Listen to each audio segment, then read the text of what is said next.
ভারতীয় আধিপত্যবাদের মধ্যে সীমাবদ্ধ নয়। আমরা ছিলাম একটা কাগজের রাষ্ট্র। 1971 সালের পরে এই প্রথম কোন এক 16ই ডিসেম্বরের বিজয় দিবসে আমরা এই বাংলাদেশে মুক্ত বাতাসে একত্রিত হতে পেরেছি। যেই বিজয় দিবসে আমরা কোনো ভারতীয় আধিপত্যবাদের মধ্যে সীমাবদ্ধ নয়। যে বিজয় দিবসে আমরা দেশের বাহিরের কোনো এজেন্টের প্রেসক্রিপশনে এই বাংলাদেশকে পরিচালিত হতে দেখছি না। যেই বিজয় দিবসে আমরা আমাদের মনের কথাগুলো বলতে পারছি, গণমাধ্যমে কোনো কথাগুলো প্রকাশ করার পূর্বে বাংলাদেশের কোনো ইন্টেলিজেন্স এজেন্সিকে তাদের রিপোর্ট দিতে হয় না। এই নতুন বাংলাদেশে আমাদের অনেকগুলো স্বপ্ন রয়েছে। 1971-এর পর থেকে এই যে একটি জনপদ, এই জনপদ আমরা আসলে রাষ্ট্র হয়ে উঠতে পারি না। আমরা ছিলাম একটা কাগজের রাষ্ট্র। যেই রাষ্ট্রের যে সিস্টেমগুলো ছিল, এই সিস্টেমগুলোকে সিস্টেম হয়ে উঠতে দেওয়া হয়নি। এই সিস্টেমগুলোর ভিতরে কোনো লিডার হয়ে উঠতে দেওয়া হয়নি। এই সিস্টেমগুলোর ভিতরে প্রত্যেকটি সিস্টেমের যে ইউনিক আইডেন্টিটি ক্রিয়েট হওয়ার কথা, সেটি কখনো হয়ে উঠতে দেওয়া হয়নি।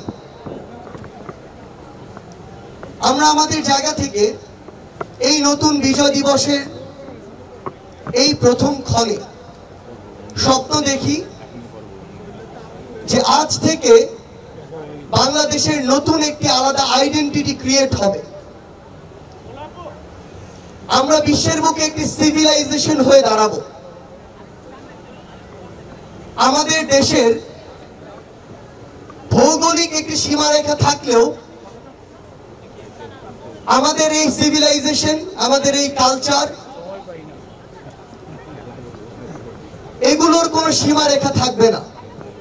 পুরো পৃথিবীব্যাপী আমাদের সিভিলাইজেশন, আমাদের কালচার ছড়িয়ে পড়বে।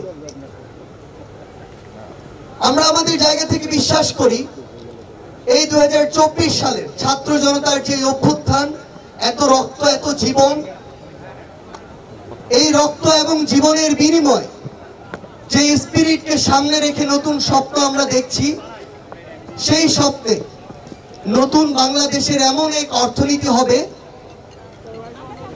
যেই অর্থনীতি থেকে ধীরে ধীরে বিগত যুগের পর যুগ ধরে তৈরি হওয়া যে বৈষম্যগুলো, সেই বৈষম্যগুলো ধীরে ধীরে হ্রাস পাবে।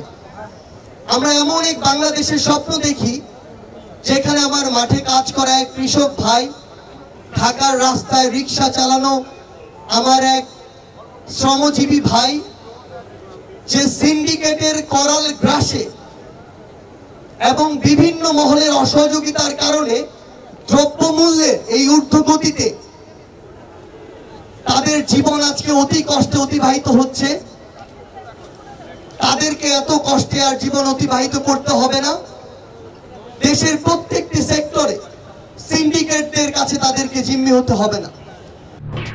এলো খবরের কাগজ, নিখাত, নির্ভীক, নিরপেক্ষ।